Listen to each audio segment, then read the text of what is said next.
Meron ako nakikita lagi, nangihikayat siya lagi papuntang Canada. Alam mo yung grabe, alam mo yung parang bang ang daling pumunta ng Canada. 'Di ba? O ka na, punta na tayo sa Canada. Parang ganun. Putz. Hindi ganun kadali pumunta dito sa Canada, huwag kayo basta-basta maniniwala.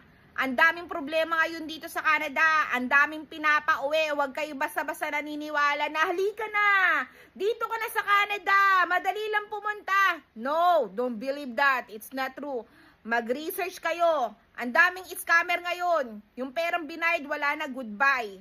Hindi ko kayo pinipigilan, sino ba naman ako, kahit ako'y dati, oo, totoo yan, nangihikayat ako, but then I stopped that dahil nga sa recession ng Canada. Mahirap ang buhay sa Canada, ang daming napapauwi. Maging marunong po sana tayo, maging vigilante sana tayo. Yung action natin po is, anuan natin, be responsible for whatever it takes. Kasi hindi biro ang buhay sa Canada. Nakaka-depress. Ang dami nang mapapauwi. Diba? Grabe makapanghikayat, grabe.